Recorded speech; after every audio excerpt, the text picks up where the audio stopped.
ஒரு பெரிய காடு இருந்துச்சு. அந்த காட்டுல நெறைய விலங்குகள் சந்தோஷமா வாழ்ந்துட்டு வந்துச்சுங்க. அந்த காட்டுல வந்து ஒரு குட்டி முயல் குட்டி இருந்துச்சு.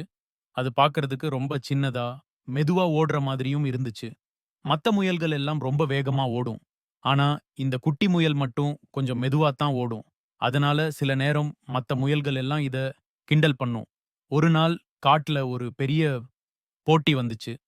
எல்லா விலங்குகளும் கலந்துக்கிட்டாங்க. ஓட்டப்பந்தயம், தாண்டுறதுன்னு நெறைய போட்டிகள் இருந்துச்சு. நம்ம குட்டி முயலும் கலந்துக்க ஆசைப்பட்டுச்சு. மத்த பெரிய விலங்குகள் எல்லாம், "நீ ரொம்ப சின்னதா இருக்கே! உன்னால எப்படி ஜெயிக்க முடியும்?"ன்னு கேட்டுச்சுங்க. ஆனா நம்ம குட்டி முயல் கவலைப்படல. அதுக்கு தன்னால முடியும்னு ஒரு நம்பிக்கை இருந்துச்சு. முதல் போட்டி ஓட்டப்பந்தயம். மத்த முயல்கள் எல்லாமே மின்னல் வேகத்துல போயிட்டு இருந்துச்சுங்க. நம்ம குட்டி முயல் மெதுவா, ஆனா உறுதியா ஓடிட்டே இருந்துச்சு.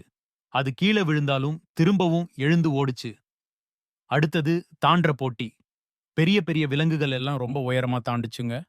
நம்ம குட்டி முயல் தன்னால முடிஞ்ச உயரத்துக்கு முயற்சி பண்ணி தாண்டுச்சு. ஒவ்வொரு தடவையும் கொஞ்சம் கொஞ்சமா முன்னேறுச்சு. கடைசியா ஒரு பெரிய பாறைய தாண்ட வேண்டியிருந்துச்சு.